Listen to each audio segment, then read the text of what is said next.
22절을 보면 예수께서 즉시 제자들을 재촉하사 자기가 무리를 보내는 동안에 배를 타고 앞서 건너편으로 가게 하시고, 왜 제자들은 예수님에 의해서 등 떠밀리듯이 배에 태워서 갈릴리 바다 맞은편으로 보내졌을까?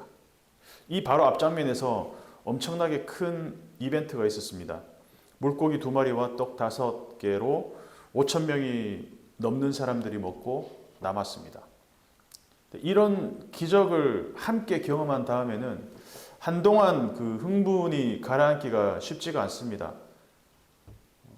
그래서 500여의 기적을 경험한 사람들, 그리고 제자들, 전부 이 흥분을 가라앉히기가 쉽지는 않았을 것 같은데, 실제로 요한복음 6장을 보면 이 잔뜩 고무된 사람들이 예수님을 임금 삼으려고 하는 시도가 있었습니다. 저 사람이야말로 우리를 먹고 사는데 문제 없이 해줄 사람인 것 같아.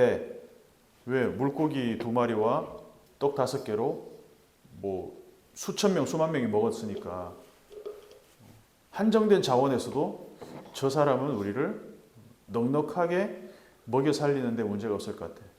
최소한 민생에는 최적화된 사람일 거야. 그래서 예수님에 대한 인기가 이제 올라가기 시작했던 것 같습니다. 요한복음 6장 14절 15절을 제가 읽어보겠습니다. 그 사람들이 오병이어의 이 기적을 현장에서 맛본 사람들이 예수께서 행하신 이 표적을 보고 말하되 이는 참으로 세상에 오실 그 선지자라 하더라. 그러므로 예수께서 그들이 와서 자기를 억지로 붙들어 임금으로 삼으려는 줄 아시고 다시 혼자 산으로 떠나가시니라, 이렇게 나와 있습니다. 사람들을 마음껏 먹이는 자리에 있다는 것은 도파민 터지는 일이잖아요. 야, 내가 쏠게. 여기 있는 사람들, 이번에 경주 에이펙에서도 보니까 젠슨 황이 그 깐부치킨 먹으러 온 사람들, 그 자리에 있던 사람들한테 쏠게. 네가 쏠래, 내가 쏠래. 막 이러면서 현대 사장도 있고 삼성 사장도 있고 엔비디아 CEO도 있고 내가 이만큼 먹일 수 있다. 아주 도파민 터지는 일입니다. 저번에 우리가 헤롯하고 예수님을 비교할 때 봤잖아요. 헤롯은 사람들을 초대했습니다. VIP들을 초대했는데, 그러니까 초대했으니까 만찬 자리 먹을 것 많지 않겠습니까? 내가 너희들 다 먹일 수 있는 사람이야 라는 걸 과시하기 위한 가장 이제 효과적인 자리는 만찬에 초대하는 거죠. 근데 그 만찬에서 끔찍한 비극이 있었습니다. 사람들을 불러 모아놓고 묘한 머리를 쟁반에 담아 나오는 거죠. 이 메시지죠. 나는 너희를 먹일 수도 있지만 너희를 죽일 수도 있는 존재야. 이게 얼마나 무서운 메시지입니까? 누군가의 생사여탈권을 가지고 있다는 것은 권력을 갖고 있다는 얘기잖아요. 그래서 조직의 CEO는 언제든지 마음만 먹으면 직원들을 해임할 수 있는 자리, 내가 너희 밥줄을 쥐고 있어. 너희를 먹일 수도 굶길 수도 있다라는 것. 어느 조직이나 마찬가지입니다. 근데 예수님은 자기 자신이 그런 식의 왕이 되어서는 안 된다는 것을 누구보다 잘 아는 분이었습니다. 그래서 그 자리를 황급히 떠나십니다. 예수께서 즉시 제자들을 재촉하사. 그래서 예수님은 자기의 주가가 절정에 달했을 때 군중에서 떠나서 혼자 산으로 들어가셨습니다. 그래서 여기서 예수님도 우리와 같은 본성을 갖고 이 땅에 오셨다는 것, 연약한 인간의 본성을 갖고 있다는 것을 우리가 좀 알아야 되는데, 예수님도 자리가 주는 유혹에 빠질 수 있는 존재라는 것이죠. 예수님이 그 자리를 피했지만 예수님도 얼마든지 그런 유혹에 빠질 수가 있다는 것입니다. 그래서 제자들을 멀리 태워 보낸 것도 그 이유였습니다. 제자들이 무리의 요구에 휩쓸려서 예수님을 높은 자리로 추대하는데 일조할 게 뻔했기 때문이죠. 그래서 23절을 보면 무리를 보내신 후에 기도하러 산에 올라가시니라. 저물매 거기 혼자 계시더니. 자, 이 순서를 한번 보십시오. 왜 이 순서였을까? 제자들하고 먼저 무리를 다 해산시킨 다음에 그 다음에 제자들을 배 태워서 보냈을 수 있는데 왜 제자들을 먼저 보낸 다음에 예수님이 무리를 해산시키셨을까? 만약에 예수님이 제자들과 함께 무리를 해산시켰으면 사람들이 제자들하고 이렇게 막 어울려 있으면서 그런 얘기, 이런저런 얘기를 했겠죠. 아니, 저 선생님 정말 대단하십니다. 어떻게 물고기 2마리와 떡 5개로 이 수천 수만 명을 먹이십니까? 저분 우리 왕 돼야 되는 거 아닙니까? 이런 얘기들을 하면서 제자들이 그 얘기를 이제 듣겠죠. 민심이 우리 선생님을 원하는데 왜 스스로 왕이 될 기회를 버리시지? 제자들이 동요됐을 거라는 거죠. 그래서 아예 이런 가능성을 예수님이 차단하신 것 같아요. 그래서 제자들을 배를 태워서 먼저 보내면 사람들과 접촉할 기회를 원천 차단할 수 있기 때문에, 그래서 예수님 자기 자신도 스스로 산으로 올라가면서 사람들로부터 피할 수 있었기 때문에 그렇게 하신 것 같습니다. 그래서 기적을 경험한 흥분한 군중과 함께 있을 여지를 아예 없애버리셨다는 겁니다. 그래서 제자들은 반강제로 배에 태워져서 바다 한가운데 지금 고립되어 버렸습니다. 일부러 이 장면을 이제 이런 환경을 만드신지는 모르겠습니다만, 갈릴리 바다는 평소에 노를 저어서 가도 1시간이면 건너간다고 그래요. 가본 적은 없지만. 그런데 이 제자들이 배를 타고 가던 시점이, 출발한 시점이 날이 저무는 시간이었습니다. 아예 밤 깜깜한 시간이 아니라 날이 저무는 시간에부터 예수님이 무리를 걸어오신 시간이 밤 사경쯤이었습니다. 거의 새벽 시간이었습니다. 그러니까 최소 대여섯 시간을 그 바다에서 지금 표류하고 있었다는 거예요. 바람 때문에. 그래서 그 바람이 너무 세차게 불고 배를 움직일 수도 없는 그 고립된 상황에서 이 제자들은 멀리서 사람처럼 생긴 물체가 이렇게 다가오는 것을 보게 됩니다. 얼마나 놀랐겠습니까? 판타스마라고 소리칩니다. 판타스마, 유령이죠. 얼마나 무섭겠습니까? 예수님은 제자들을 놀래킬 의도는 아니었기 때문에 즉시 말씀하십니다. 에고 에이미, I am. 그러니까 이걸 영어로는 It's I라고 표현을 했더라고요. 근데 It's me와 It's I의 차이를 저는 잘 모르겠는데, 문법적으로는 It's I가 맞다고 하는데 It's me로 주로 쓰죠. 그런데 굳이 It's I로 쓴 것은 에고 에이미가 나는 스스로 존재하는 자다. 에흐에 아쉘 에흐에, 줄여서 여호와 야훼라고 하죠. 출애굽기 3장에서 모세에게 하나님이 자기 자신을 소개하실 때 자기 자신에 대한 이 정체성을 말씀하실 때 I am who I am, 어떤 이것을 다시 예수님이 표현하신 거라고 할 수가 있습니다. 특히 요한복음에서는 이런 표현들이 자주 나오죠. 그래서 물 위를 걸어오신 예수님이 자기를 소개한 방식입니다. 내가 바로 산과 바다와 바람마저도 조성한 그 창조주 하나님이라는 것을 선포하고 있는 거겠죠. 비록 조금 전까지만 해도 사람들이 왕으로 초대하는 것에 대한 부담감 때문에 유혹을 피하려 산으로 올라갔던 그 인간 예수님인데, 우리와 같은 면모를 가지셨는데 지금은 물 위를 걸어오시는 창조주 하나님의 모습으로 나타나신 것이죠. 예수님의 오병이어 이 기적을 경험한 사람들은 아무것도 없는 빈들에서 우리가 굶지 않게 해줄 능력이 있다면 최소한 이 사람은 우리의 민생만은 확실하게 책임질 수 있는 왕이 될 거라고 믿었을 겁니다. 말하자면 사람들은 예수님이 헤롯보다는 훨씬 더 나은 왕이 될 거라고 믿었죠. 다른 말로 하자면 이런 거죠. 헤롯보다는 훨씬 나은 왕이지만 그들의 수준에서는 헤롯의 어떤 그 원형을 넘어서는 그 정도 수준, 최대치를 잡아봐도 헤롯보다 좀 더 나은 왕, 아니면 훨씬 더 나은 왕, 그 정도. 하지만 예수님은 제자들에게 어떤 존재로 나타났냐? 그런 존재와는 전혀 차원이 다른 존재로 나타나셨다는 거예요. 그러니까 백성들 먹거리 책임질 수 있을 정도, 민생을 잘 챙길 정도의 왕, 그 정도의 왕이 아니라 이 세계를 조성하고 다스리시는 하나님, 이 세계를 조성하셨던 그 하나님이면서도 지금 현재도 그 세계를 다스리시는 존재로 나타나셨다는 겁니다.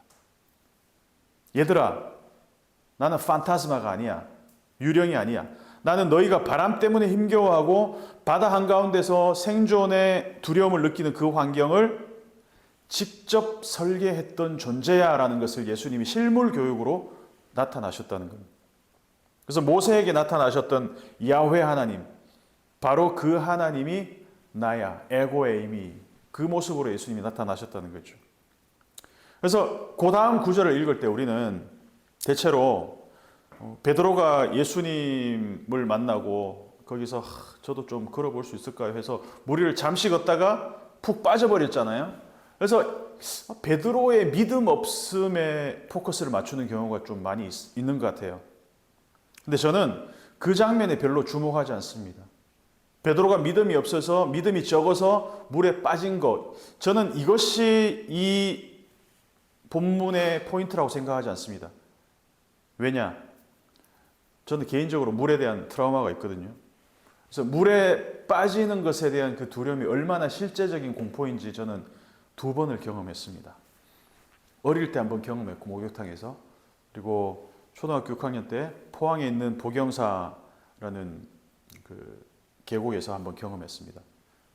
진짜 무섭습니다. 물은 순식간에 나를 삼키거든요.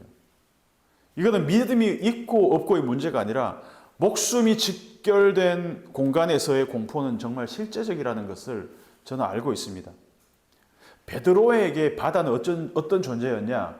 원래는 생존에 도움이 되는 존재였습니다. 그물만 던지면 얼마든지 나의 생존, 나의 먹거리를 책임져주는, 나의 생계를 가능하게 해주는 공간이었습니다. 근데 그 바다가 베드로를 배반한 순간입니다. 생존의 공간이었던 바다가 순식간에 죽음의 공간으로 변해버렸습니다. 근데 이것이 베드로한테는 큰 충격이지 않았겠습니까? 여기 있는 물고기들을 잡아서 먹고 살던 내가 그 바다에 삼켜져서 내가 죽게 생겼다는 게 베드로한테는 큰 공포가 되었을 것 같아요. 왜 주님은 이 생존과 죽음이 공존하는 공간으로 나를 불러내셨을까? 최소한 지금만큼은 베드로한테 이 물은 창조 이전의 그 혼돈 잔체입니다. 질서가 없이 나를 죽음으로 끌고 가는. 그런데 내 눈앞에 나에게 손을 뻗고 계신 그분은 이 혼돈에서 질서로 이끌어내신 분이잖아요. 그래서 이분의 손을 잡는 순간 나는 이 혼돈의 도가니, 그 죽음의 공포에서 구원을 경험하게 되는 것이죠. 물을 정복하고 다스리신 그분이 이 혼돈과 죽음의 상황에 내 눈앞에 있다. 그리고 내 손을 뻗으면 그분이 나를 죽음에서 생명으로 이끌어내신다. 물속으로 빠져가는 그 극한의 공포의 순간에 베드로가 소리를 지릅니다. 주여 나를 구원하소서. Save me. 그리고 예수님께서 즉시 손을 내밀어 그를 붙잡으시며 이르시되, 사실 이 뒤의 말씀, 믿음이 작은 자여 왜 의심하였느냐, 저는 이게 별로 중요하다고 생각하지 않아요. 그리고 베드로한테도 그게 귀에 들렸을까? 라는 생각이 듭니다. 죽음에서 살아나는 순간에 이런 거죠. 예전에 제 얘기를 또 하지만 저는 그 85년도 포항에서 죽다가 살아난 순간에 기억에 나는 거는, 생생하게 기억이 나는 건 하나밖에 없습니다. 내가 물속에 빠져 들어가는데 나를 잡아서 물가로 이끌고 나온 그 이름 모를 형아. 젊은 형은 지금 저보다 이제 한 10살 정도 많다 그래도 이제 할아버지가 됐겠죠. 누군지 모르지만 정말 감사해요. 그분한테. 그것만이 생생하게 기억납니다. 나를 살려준 그 순간. 그 다음에 뭐 그런 거 있죠. 막 네가 뭐 물에 들어가가지고 뭐 이렇게 분위기 망치고 이게 막 이러면서 아버지가 막 야단치고 막 그랬던 기억도 막 있어요. 근데 그런 게 기억이 안 남아요.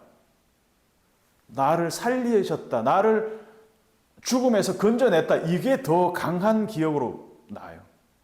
즉시 손을 내밀어 그를 붙잡으시며, 믿음이 적은 자, 이게 귀에 들어왔을까라는 것이죠. 그래서 베드로는 자기를 잡은 예수의 그 손을 죽을 때까지 잊을 수 없었을 겁니다. 절대 못 있어요. 왜? 저도 경험해봤거든요. 85년이니까 40년이 지났지만 저는 아직도 그 순간이 기억이 난다니까요. 베드로는 자기를 붙잡던 그날 그 바닷물 속, 물론 뭐 갈릴리 호수지만 이 사람들 볼 때는 엄청 큰 바다겠죠. 바닷물 속에서의 주님의 손을 절대로 못 잊어졌습니다. 믿음이 작은 자 이런 게 귀에 들어. 그런데 잠시나마 이 베드로는 짧지만 어떤 순간 물을 극복하는 시간을 맛보았습니다. 짧지만 물을 걸어가는 순간을 맛보았고, 그리고 나서 예수님으로부터 건져냄을 받는, 그래서 물에서 건져내신 주님이 죽음에서 우리를 건져내실 것이라는 그 확신이 나중에 베드로와 제자들에게도, 예수님이 부활하신 다음에도 이 사건이 이들에게는 큰 경험이 되지 않았을까라는 것이죠. 자연이 우리를 배신했어요. 나에게 먹거리를 공급해 주던 그 고마운 바다가, 여기 뭐 베드로도 어부였고 안드레도 어부였고 다 많이 어부 출신들 많잖아요. 이 생존에 도움이 되던 바다가 순식간에 죽음으로 잡아 끄는 공간으로 변한 이 자연의 배신. 얼마든지 나를 배신할 수 있구나, 자연이. 사람도 마찬가지죠. 예수님을 왕으로 추대하려던 그 사람들이 어느 순간 또 다른 군중이 되어서 예수님을 십자가에 못 박으라고 하는 군중이 될 수도 있다는 겁니다. 호산나 외치던 그 사람들이 나귀 타고 오신 예수님을 막 종려나무 들고 그 외치던 사람들 중에 예수님을 십자가에 못 박으라고 외치는 사람들이 없었겠습니까? 사람의 배신, 자연의 배신. 자, 그러면 이 상황을 한번 뒤집어서 생각을 해보십시다. 예수님 입장에서 생각해 보십시다. 내가 목숨을 구해준 이 은인인, 생명의 은인인 그 베드로가 나를 배신했어요. 예수님 입장에서. 예수님이 돌아가시던 날 꽃기호 3번, 그 순간에 예수님을 부인한 베드로, 그리고 막 옷이 벗겨진지도 모를 정도로 도망간 제자들, 한 명도 빠짐없이 다 배신해버렸습니다. 자연에게 배신당한 것보다 사람에게 배신당하는 것이 훨씬 더 아프죠. 그래서 우리는 자연도 사람도 믿을 수 없기 때문에 오직 나 자신만 믿어야 된다라는 교육으로 세례를 받습니다.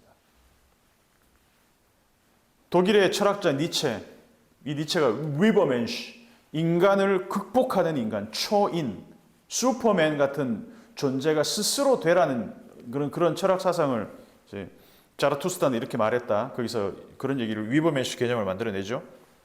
그러니까 외부의 존재인 신의 개입 없이 인간의 나약함을 스스로 극복해내야 된다는 겁니다. 대단한 철학자입니다. 근데 그럼에도 불구하고 인간의 나약함을 스스로 뛰어넘을 때가 아니라 그것을 내가 받아들일 때 가장 인간다워진다는 것을, 니체는 그것을 간과했지만 성경은 항상 우리에게 그것을 보여줍니다. 스스로 무리를 걸을 수 없다는 것을 즉시 받아들여야 소리 지를 수 있죠. Save me. 나를 구원하소서. 이번 월드 시리즈, 전 월드 시리즈 크게 경기에 관심이 없어서 잘 보진 않았지만 아까 보니까 다저스가 극적으로 이겼더라고요. 그러니까 오타니가 아무리 괴물 투수지만 완벽하게 10타를 삼진을 잡고 3번의 홈런을 치고, 그런 오타니도 며칠 쉬고 또 등판하니까 그냥 막 두들겨 맞아요. 근데 7차는 또 등판을 했어요. 또 두들겨 맞았더라고요. 그런데 니체식으로 말하면 막 투수도 완벽하게, 타자도 완벽하게 그렇게 하는 오타니가 등장했을 때 사람들이 열광합니다. 우와, 괴물이다. 괴물이다. 위버맨시가 등장한 거죠. 니체의 식으로 말하면.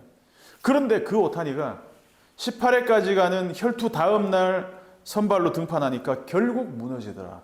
그러니까 기사들이 쏟아내는 이야기가 뭐냐? 결국 그도 인간이었다. 우리와 똑같은 몸을 가진 인간이었다. 아, 오탄이 실망이야. 이게 아니라 대부분의 여론은 그겁니다. 그도 인간이었어 라는 것에 위안을 삼는다는 것이죠. 우리와 다르지 않은 인간이라는 것. 흔들리고 나약하고 넘어지는 인간의 실존은 물론 우리의 노력으로 극복해야 하는 것일 수 있지만 성경은 좀 다른 관점에서 우리에게 보여줍니다. 이번에 오늘부터 제가 이 흔들리고 나약한 인간의 실존에 대해서 몇 주간 제가 좀 나눠보려고 하는데 그 첫 번째가 오늘 베드로와 물에 빠진 이야기입니다. 베드로는 스스로의 나약함을 인정하지 않는 사람이었어요. 어떻게 알 수 있습니까? 모두가 배신할지라도 나는 절대로 주님을 배신하지 않겠습니다라고 스스로 위버맨시라고 이렇게 자부를 했던 것 같아요. 저 11명 떨거지들하고는 나는 달라요. 12제자 중에 내가 그래도 수제자인데 나는 다르지. 모두가 나약해 빠질 때도 나는 강력하게 주님을 옆에서 지킬 겁니다. 그래서 실제로 주님을 지키려고 막 칼도 빼들고 말고 귀도 자르고 그랬잖아요. 실제로. 스스로 위버맨시가 될 수 있다고 자신했던 것 같습니다. 그런데 불과 몇 시간 후에 일어난 일을 예수님이 알려주십니다. 내가 진실로 네게 이르노니 오늘 밤 다 굴기 전에 네가 3번 나를 부인하리라. 베드로가 이 말을 듣고 참을 수 없었을 것 같아요. 내가 주와 함께 죽을지언정 주를 부인하지 않겠나이다. 근데 옆에 있던 제자들도 다 그렇게 말합니다. 예수님은 오병이어 기적 후에 자기를 왕으로 추대하는 사람들을 피해서 혼자 산으로 올라가서 저물 때까지 산에 계셨습니다. 예수님은 스스로의 나약함을 인정하셨습니다. 나는 유혹에 취약한 인간이다라는 것을 그래서 피하셨다는 것이죠. 하나님의 아들이신 예수님조차도 인간의 나약함을 갖고 계시기에 그것을 극복하는 대신 그 자리를 피하셨습니다. 이 잔을 가능하면 아버지 좀 지나가게 해주십시오. 예수님도 두렵습니다. 예수님도 죽음이 두렵고 아버지와 단절되는 그게 큰 고통입니다. 참을 수 없는 고통과 스트레스와 공포가 밀려왔을 겁니다. 근데 예수님 그것을 부인하지 않으셨습니다. 나 극복할 수 있어. 난 하나님인데. 통뼈처럼 막 그렇게 예수님이 행동하고 말씀하시지 않으셨다는 겁니다. 예수님이 유혹의 자리에서 자리를 떠나셨습니다. 네, 참 아이러니하게도 베드로는 물에 빠지는 경험을 하게 됨으로써 하나님의 창조 현장을 목격하게 됩니다. 자기 스스로 죽음의 위협 가운데서 하나님의 그 구원을 경험하게 됩니다. 혼돈의 상징인 물을 정복하는 예수님을 죽음의 순간에 경험을 하게 됩니다. 가장 내가 나약한 순간에, 죽음 앞에서 가장 나약한 그 순간에 하나님 구원을 경험하게 되더라는 것이죠. 어린아이들 보면 막 무서워하고 소리 지르고 도움 구하는 것에 주저함 없습니다. 안아줘, 무서워, 귀 막고 애들은 정직합니다. 그죠? 근데 가장 나약한 존재이면서도 가장 인간의 원형에 가까운 존재들입니다. 예수님은 자기의 약함을 아셨습니다. 하나님인 동시에 인간이셨기에 사람들이 자기를 왕으로 추대하려 들면 나 역시 유혹에 빠질 수 있음을 알기에 그 자리를 피하셨습니다. 동시에 그분은 물을 정복하신 창조주 하나님이었습니다. 그래서 그분은 인간의 나약함과 하나님의 전능함을 동시에 갖고 계셨습니다. 그래서 그분은 우리의 연약함을 공감하는 동시에 우리의 구원자가 되신다는 겁니다. 그래서 오늘 이 말씀을 나누는 것은 이 나의 나약함을 극복하려고 애쓰는 대신에 그것을 있는 그대로 받아들이면서 베드로가 붙잡혔던 그 예수님의 손을 우리도 그 손에 붙잡히는 경험들을 했으면 좋겠습니다. 나는 나야 합니다. 나는 두려움에 쌓여 있습니다. 근데 그럼에도 불구하고 내가 하나님께 주님께 즉시 손을 내밀자마자 나의 손을 붙잡아 주실 것을 믿고 나갑니다. 이러한 경험들이 우리의 일주일 삶에서 되어지기를 소원합니다.